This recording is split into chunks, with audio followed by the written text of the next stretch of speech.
Same old man. Here's Johnny. You're gonna need a bigger potion. So simple. Roll out. I am Iron Man. This is a tasty burger. Welcome to the In Session Film Podcast. Welcome to this podcast review for January 20th, 2025, and I'm JD Duran. And I'm Brendan Cassidy. Hey, thanks for joining us, everybody, for this conversation. I am very, very excited to dig into it, and I want to start off here by making an apology. Okay. I need to apologize to the Den of Thieves stands out there. The Den of Thieves Den? The Den of Thieves. I'm just going to call them the Big Nicks. Maybe they're just called the Den of Thieves. I mean, I guess that kind of works. It's the Den. Yeah. That's their fan club. The Den of Thieves. The Big Nick Heads. I like that one as well. I like that as well. Yeah. Either way, I need to apologize to them because when Den of Thieves came out in 2018, they did scream to the heavens that this was a really great January release. They did. I heard them. I saw them.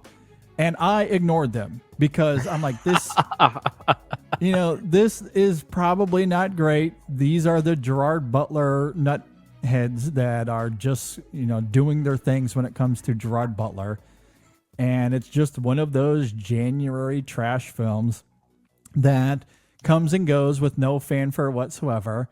And I'm not going to waste my time on it. I have better things to do. I am attending Sundance. Actually, that's not true. I was not doing that in 2018. Yeah, you were not doing that then yet. Definitely not doing that.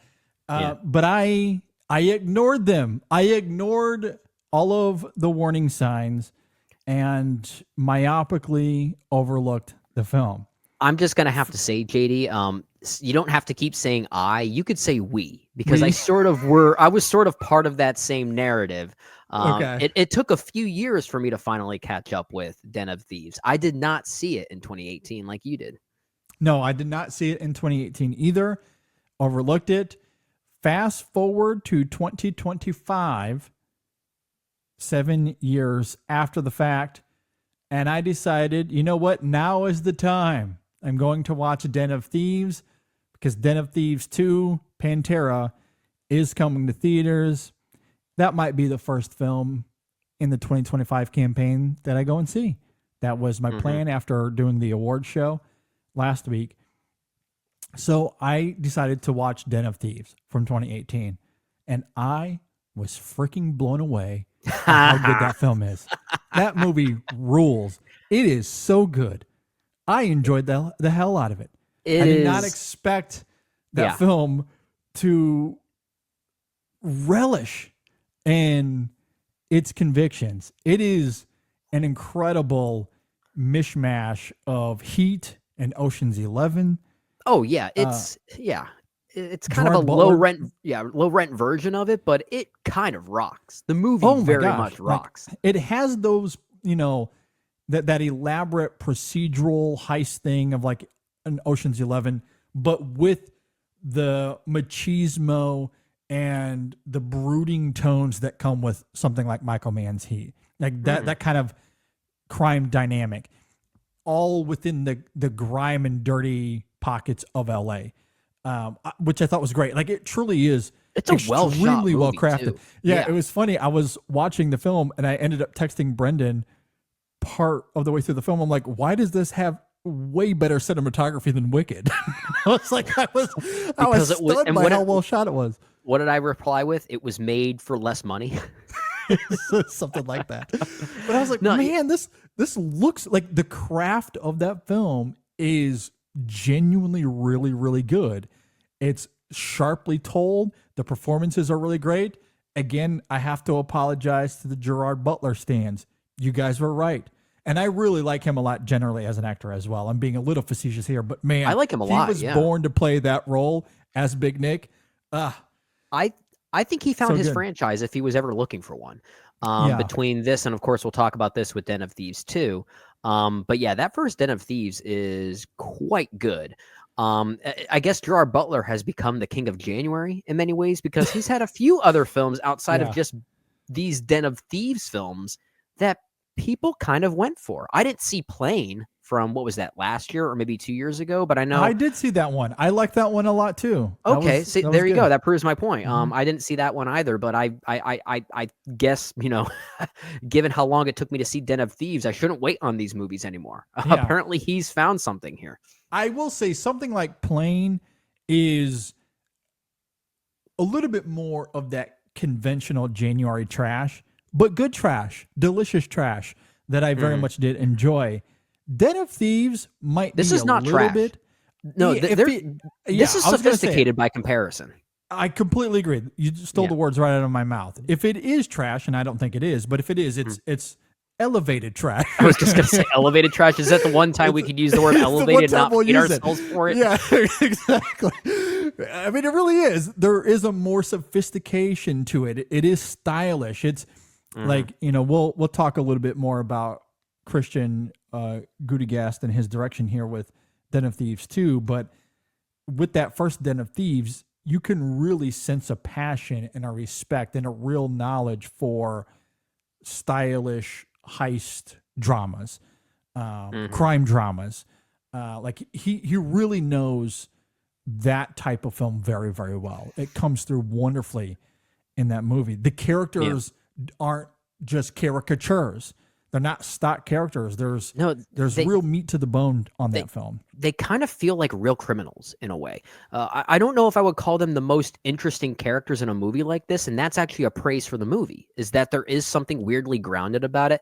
That first Den of Thieves, I think, actually has a really interesting psychological edge. That, It does. Yeah. Especially this idea about military and armed forces men whose dire experiences make them turn to a life of criminality. And that goes for not just the criminals of the movie, but even Big Nick himself. I think there's a lot to say about his family life and how he tears himself apart in the process. I love those parallels. And you can maybe offer this up as a criticism, but for me, I think it's a wonderful nuanced layer to the film in the sense that what you're talking about there, it comes with this vague ambiguity.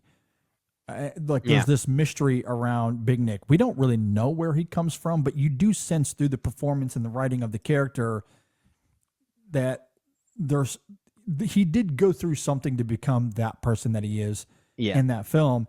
And when it comes to the military element of it, how it led to these criminals coming together, there is a moment in that film where Big Nick's like, "What happened to you? Yeah, like what happened? Like you had this." Illustrious military career. What happened? And the film doesn't care to answer that. Like it doesn't want to give you an answer. Yeah. These performances cue you in on something being there, allowing you to play the part in that psychological study. And those ambiguities you're talking about, it's what makes the ending of that first Den of Thieves a huge fist in the air moment. Yeah. That ending rocks. What an ending for a movie like that. Yeah, it's fun.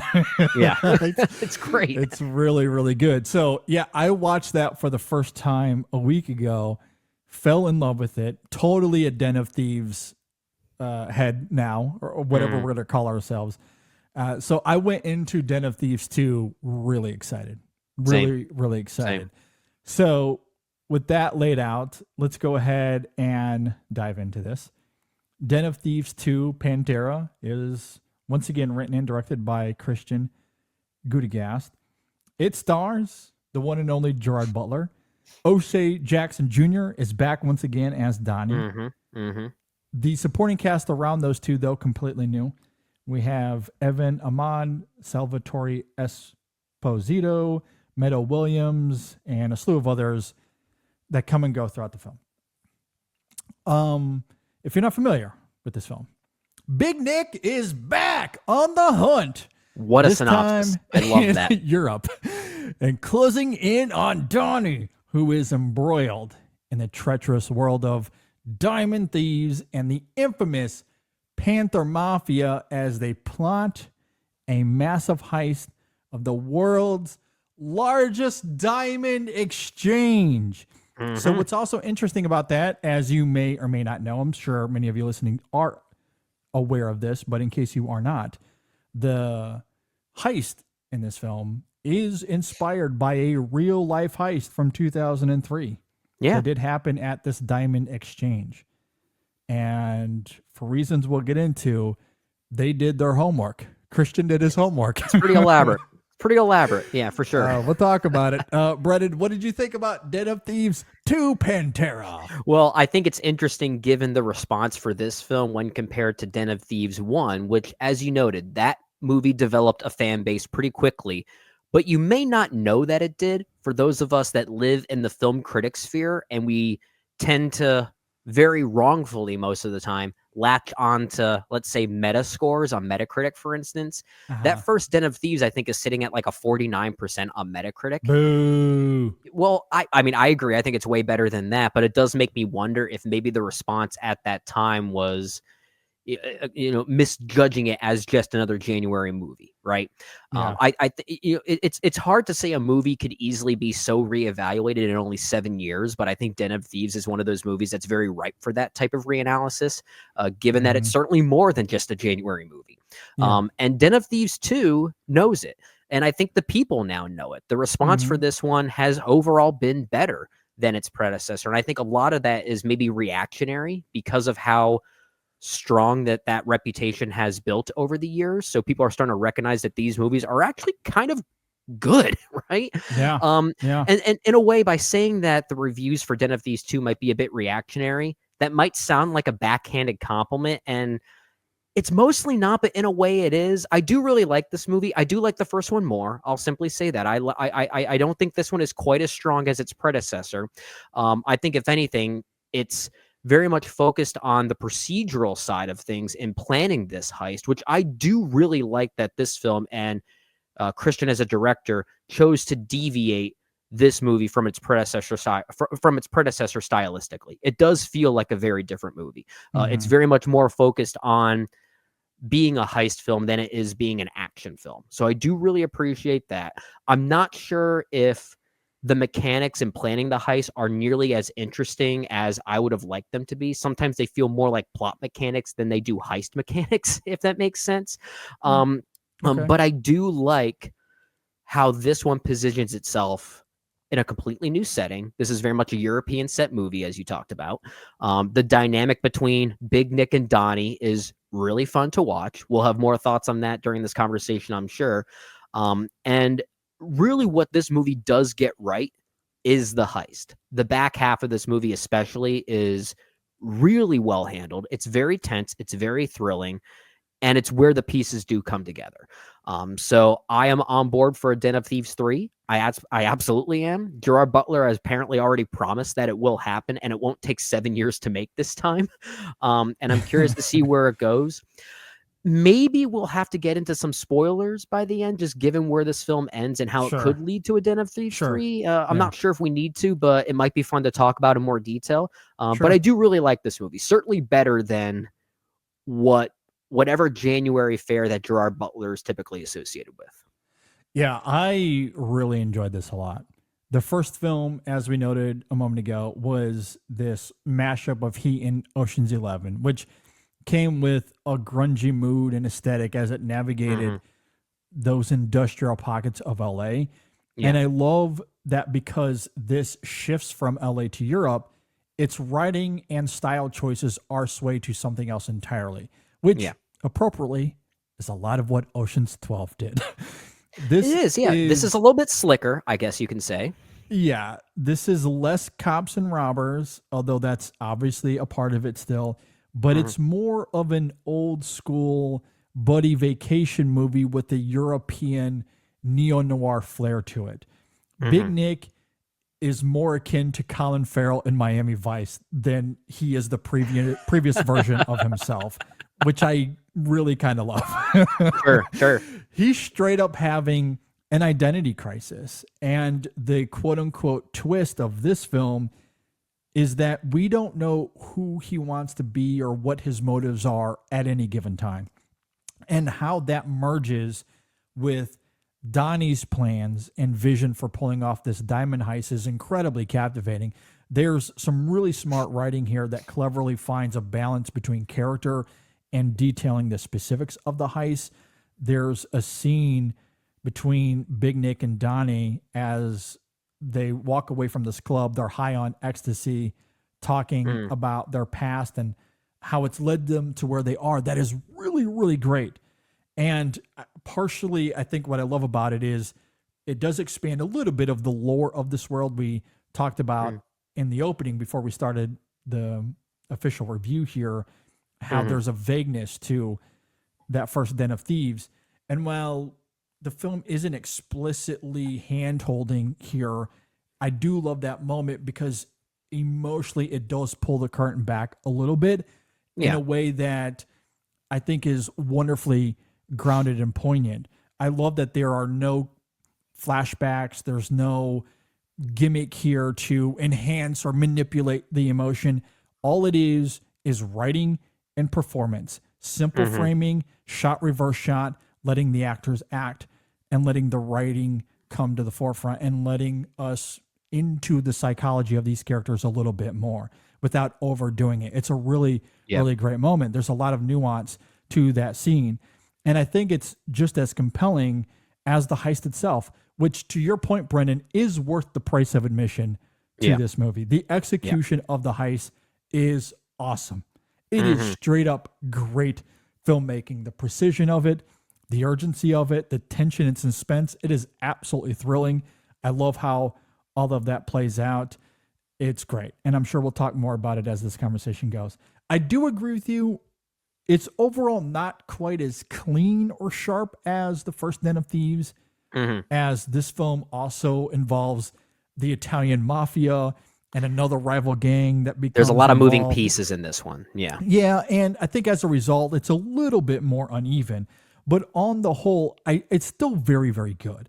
And like the first Den of Thieves, what works great here is the marriage of storytelling and characterization. Oftentimes the two colliding simultaneously. And there are some really great scenes at the end that reveal more about these characters, again, without straight up catharsis. Like it's all handled with this great subtlety that I really, really love. So as familiar as it is to Den of Thieves, it's also different. And I love that it's not regurgitating the exact same formula. I agree with that. And while I did say I didn't like it as much as its predecessor, I will say of the two, this sequel is probably the one I'll start to like more with time.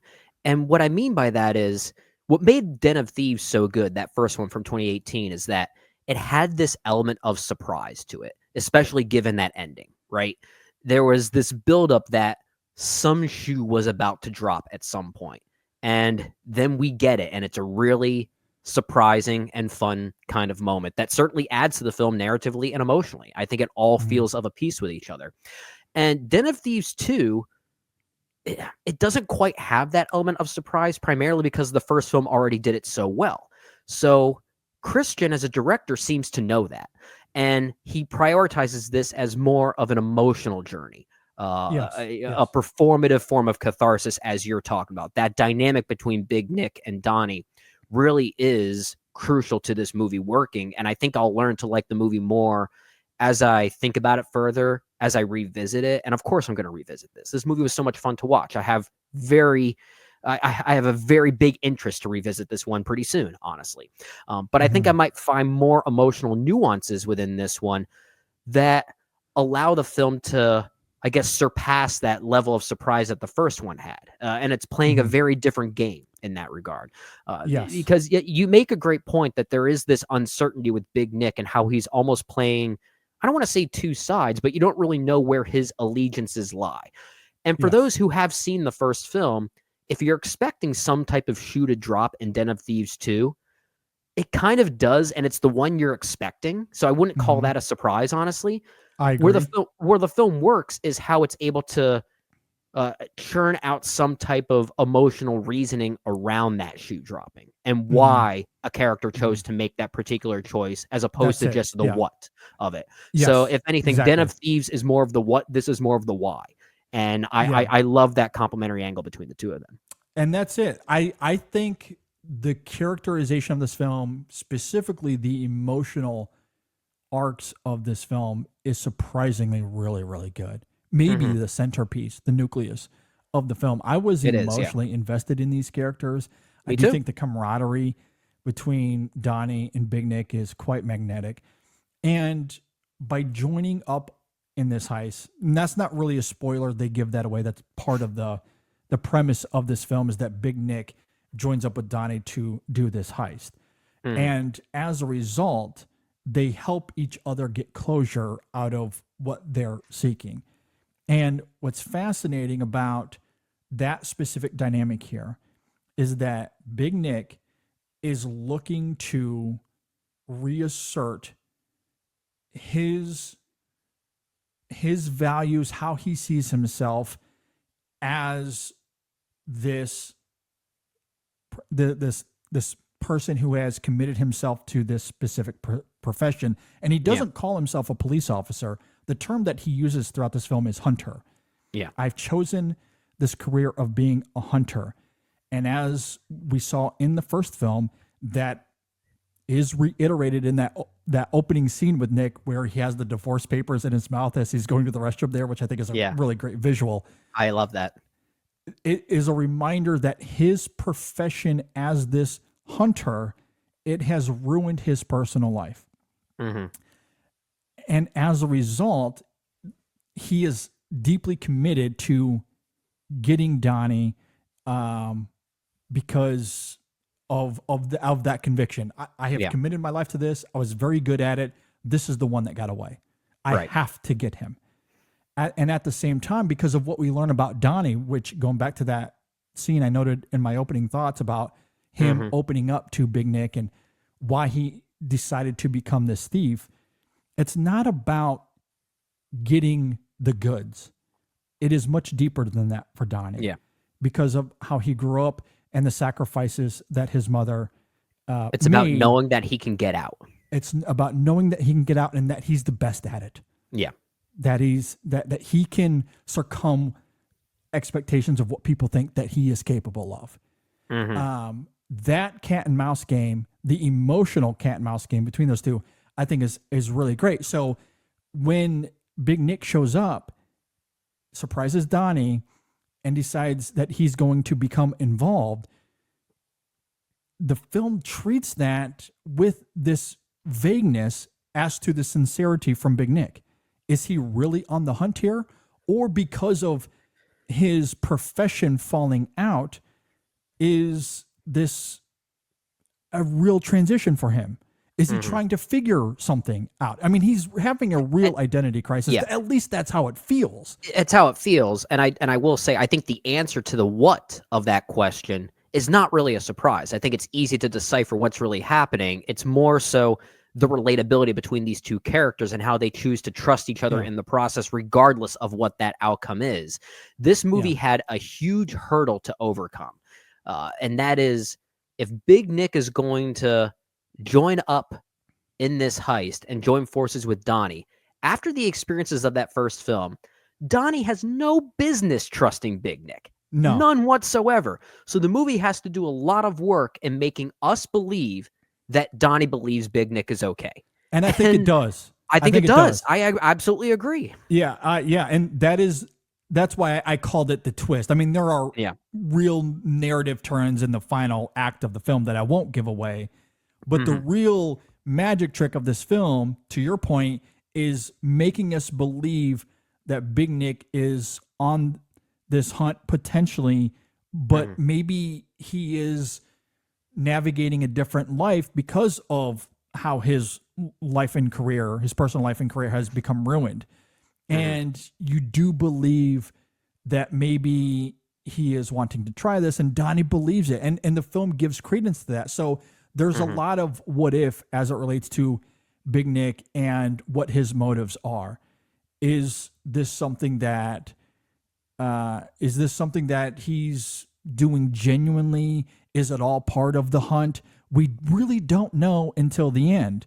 Yeah. And when that card is revealed, I do agree with you. Ultimately, it's not surprising, but I think it is a little bit because, again, of that vagueness. Do we know that it's real or not? The surprising angle of it is, what were the intentions of these two main characters? If Donnie did choose to trust Big Nick, was it really because maybe he saw Big Nick as an added complication that he needed to overcome to challenge his own to challenge himself even further, which parallels his own backstory about his mother that you talked about. So perhaps he sees that as an added challenge for his own growth.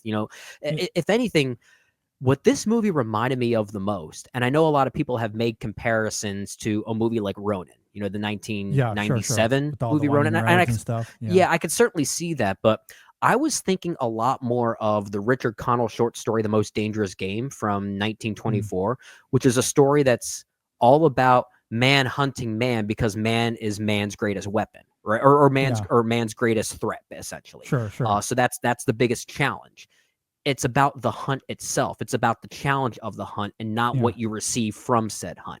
And if anything, that's what this dynamic is. It's the challenge between the two of them that they both offer each other. And that's where I think the ending of this movie is really fascinating as well. And Donnie does voice his dubiousness early on, knowing that he's a police officer. We can't really trust him, but we can use him. We can manipulate him as well. But the thing is, Big Nick fully commits to the heist. Fully commits. Physically, intellectually, the whole shebang. He fully commits to it. He participates. Yeah. He participates in a real, tangible way. And again, because of their dynamic, because of how Big Nick infiltrates this group, you do start to wonder, especially given what we know about his backstory, because that is important. I know that we've reiterated that a couple of times, but that is important. Because of his backstory, how his life might be falling apart. I mean, we find out he's literally living out of his truck in those opening scenes. So we don't know what his motives are at any given time. Are they real? Aren't they? And when that card is ultimately revealed at the end, it is a little bit surprising, but not at the same time. I think if the card was flipped, I think we would have also believed that. That is, the magic trick of this film. And I think what really sells it more than the what, to your point, in the why, the performance there from Gerard Butler, when it is revealed, I think is incredible. I think it is really, really good because there's a sorrow in his eyes. There's... A lot of that's good filmmaking to complement that too. I think it's so great. Like that close up, good stuff there. Yeah, that when they're at the table and then something happens, I'll say vaguely, you get a close up on Butler, and you don't know if he's full of regret, shame, pride, all of the above. And Butler's doing all of this through great subtlety and introspective performance, and it is phenomenal. Like, I love that. And even as things start to unravel there, he has a conversation on the side with another character. And again, like, even in that conversation, you don't know if, like, how he feels. It seems as if there's shame and regret. Maybe he did the right thing. Maybe he didn't. Like, it's all kind of up in the air. Like, he doesn't know if he did the right thing. And it's fascinating. Like, honestly, it's really, really great. One of the emotional storytelling. One of the best things I can say about this movie as well, and honestly, I'm liking it more as we talk about it. I think it might be on the same level as the first film now that we've talked about it further. But one of the best things I can say about Den of Thieves 2 is if we're going to get a Den of Thieves 3, I have no idea where they're going to go with this. I have no idea. Absolutely no idea. Yeah. And I don't mean what the story will be or where it takes place. It'll probably go somewhere exotic maybe, or I have no idea. I mean the dynamic between Big Nick and Donnie. I have no idea where this emotional dynamic is going to go, and I'm really curious. Yeah, that line. And again, I don't want to give too much away, but there's a line that is uttered toward Big Nick where a character says to him, "Living on the other side feels good, huh?" And his response, "Too good." Like, and again, it's how he says that I think there's a lot of mileage to it. Yeah. Like, there's another variation. There's another variation of that same exchange later on in the film, and out of context, I don't think it'll be much of a spoiler, where someone asks the other person, does it feel good knowing you got what you wanted? And the other person responds, "No, not really." No. That's another great moment. Yeah. Yeah. No, not really. I thought it would feel better, to be honest. Yeah. Like, he's very transparent about it. That exchange is also quite incredible. So yeah, I mean, for all of the mechanics of the heist and the conventions that the film is kind of playing in terms of writing and style, like I think it threads that needle very well in terms of character building, the emotional arcs of this film, and also giving us a diverting heist film, which we don't want to forget in this conversation. I know we've been talking about the emotional building of these characters for a January movie. For a January movie. It's things like that is what separates it from the rest of the January trash. Yeah. This film deeply cares about its characters and the emotions of them and what makes them tick as human beings. It somehow manages to get into that with some real nuance while also giving us all the fun, diverting heist stuff. Yeah. And I will say, you mentioned this earlier that it might not be as good as its predecessor, mostly given how many narrative threads it's trying to interweave here. It's the mafia, this other rival gang. It's that stuff. At the same time, I never found myself lost or confused. No, it's not convoluted. It's not confusing. Yeah. So I actually think it's told and handled with quite a lot of grace, honestly. I agree. There is a smoothness to it. Maybe the movie would have been better had it centralized that conflict to be a bit more internal and maybe focused on just one or two different gangs as opposed to 4 or 5, right? Because it relies on there's a few contrivances that come about because of these different layers that I don't think are wholly necessary. Not all of them. If you want to include the Italian mafia the way they do here, I think that's fine. Yeah. But then to include this other rival gang, how they become involved. Yeah. Because the girl is I guess the ex of that. There's a kind of a cheesy dynamic as to how that other gang formulates. Exactly. Like that stuff I think is a little muddled or a little unnecessary, and maybe not muddled because it's easy to digest what's happening there. It's just you have to accept it at face value. Exactly. It just becomes a little convenient at times. But I think everything around it is so good, such as the character building here. And sometimes it's not just the meaty emotional stuff that we've been talking about. I love how it fuses the heist mechanics with these little moments of character, such as that moment when they're preparing for the heist or looking at different gadgets and things, and Donnie starts playing some music. And then another character changes the tune. And then another character changes the tune. That's the stuff I liked. Yeah. I love that too. Like it gives us some insight into who they are in a playful, fun way, without it being, cheesy or, fabricated. It feels natural to who they are in that moment. Admittedly, I think I could have used a few more sequences like that because something I said in my opening thoughts is that sometimes the heist mechanics here feel more like plot mechanics at times. Sometimes the way that Christian handles the planning of this heist isn't as interesting as maybe some other heist films that it's certainly influenced by. But it definitely very rarely even matters when we get to the actual heist and when those mechanics are interwoven with such great character banter between Big Nick and Donnie. You almost forget about some of the narrativeness of the movie, if that makes sense. Yeah, no, I think that's perfectly fair. The detailing of the plan and how that's going to come about, I think I might prefer that actually in this film to even the first film. But admittedly, that's not the stuff that gets my gears going as much as it's all this other stuff that we're talking about and the actual heist itself, which in that first film is also incredibly thrilling, right? Yeah. And what they do here, like the heist of this film, it is remarkable. It's long, it is really great. I mean, it's this extended sequence entirely emphasizing the patterns of this building, how it operates with the security cameras. And I love the duality or kind of the inverse of high-tech gadgetry, right? Where they're using simple tricks to counter the high gadget stuff. Like that kind of stuff I think is is really fascinating. Like they're keeping it more Sure. pragmatic and grounded instead of doing like what we see in Mission Impossible or James Bond.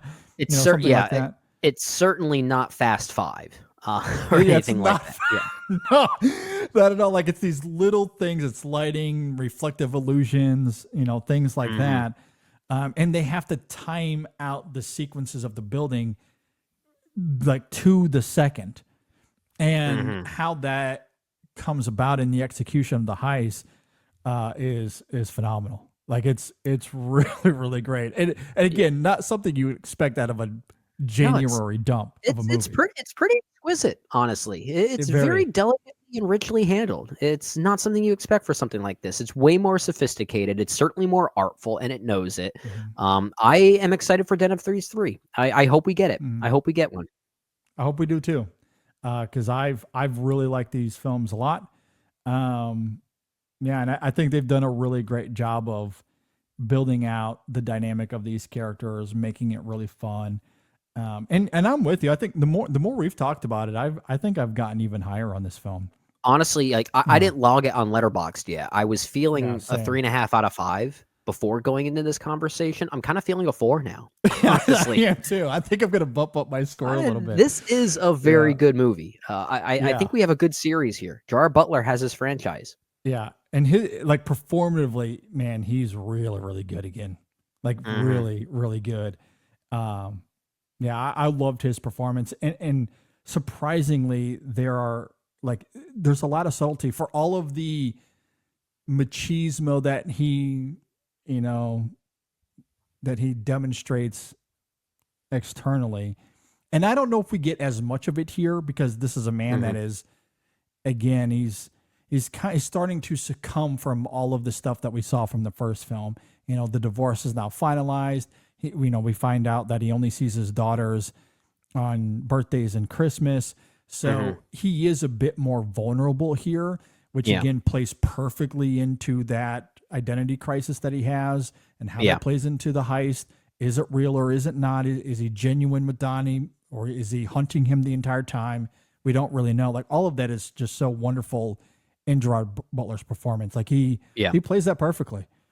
And it's really, really great. I mean, all joking aside, I mean, I do hope that he does become like Big Nick becomes like a big thing for him. All of a sudden, like each year or something, we start getting a Den of Thieves movie, and they're awesome. Yeah, I want to see another one at the very least. What kind of bizarro world do we live in where these are the kinds of films that are getting better? Yeah, I know. Yeah, seriously, the Marvels and the DCs of the world just completely tainting, and it's the Den of Thieves that are thriving. It's the mid-budget blockbusters that are doing well, or at least when I say doing well, getting better. The quality is there more so than not. Yeah, and shout out to O'Shea Jackson Jr. too, because he has more to do here and has to be convincing in that role, and I think he's more than up to the task. Like I think he's also really good here and having a good time. And we have to note, final thought, this is a bit of a spoiler, but we have to note it. And forgive the language here. This is the one time I'm going to let the bleep button go. Or maybe I'll bleep it out, but you'll understand what I'm saying. But there's a moment when they're at the party and they're getting Big Nick to do some drugs, and he has to do the drugs to, because he's got to convince everybody that he's not a cop. Yeah. So he looks at the drugs and goes, "Fuck the police." And you get this great cut to O'Shea Jackson Jr., who almost winks at the camera.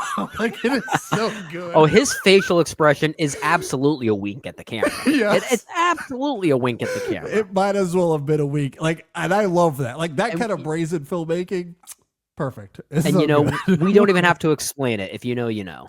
Yeah, you'll know. I mean, we all know. Yeah, it's so good. I love that. All right.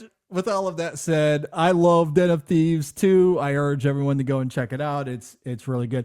It is a bit different than the first film. Don't expect the exact same formula, but the characters are, again, the fusion of heist and characterization is still really good, though. Still really good. Agreed. Yeah, I think I'm going to like this more as I think about it. Yeah, for sure. All right. With all of that said, if you agree or disagree with anything we had to say here, you can leave a comment below if you're watching on YouTube. If you're listening on Apple Podcast or Spotify, reach out to us on social media, Facebook, Twitter, Instagram, Letterboxd, Blue Sky. You can email us in sessionfilm@gmail.com as well. Mm-hmm. All right. As we wind down here, we have another review that came out earlier in the week. As we talked about Better Man. Yeah. You can go and check out that conversation. That was really fun as well. Brendan and I don't often disagree, and we disagreed a little bit. Yeah, a little bit. It wasn't a heavy debate, but we talked, we disagreed a little. It's funny, when you and I disagree, we still weirdly find ourselves at the same place on the film as a whole, right? We just find ourselves disagreeing in the pathway of getting to those different opinions. It's another case of that, because we both find ourselves positive on that movie. Just the reasons why are not always the same. Yeah, for sure. So it was a fun conversation. I enjoyed it a lot. Yeah, good movie. So definitely encourage people to go and check it out. Episode 620, we talk about our most anticipated movies of the year. We reveal our top 10. We really mostly talk about our top 5, but we do reveal our top 10 most anticipated of the year. We also talk about David Lynch. So you can go and check that out. There's a new Chasing the Gold. Yeah. Tomorrow, as this episode goes live, so depending on when you listen, it's tomorrow, maybe the morning of, who knows. But the Oscar nominations are coming out this week. Yeah. And right now, there is a Chasing the Gold episode where Shadon and Cameron give out their predictions for those nominations. So, again, depending on the timing, you need to hurry up and go and give that one a listen as well. And they'll have a reaction episode coming very soon that you can go and check out. A new Women in Session coming out this week as well. All right, with all of that said, appreciate everyone listening and tuning in here. Go see the Den of Thieves movies and join us in the Den of Thieves. It's a great the official fan base. The official fan base. Thanks for listening, everybody. Thanks for watching. We'll see you next time on the Session Film Podcast. Oh, man, I love these movies. Donnie, Big Nick, Brotherhood.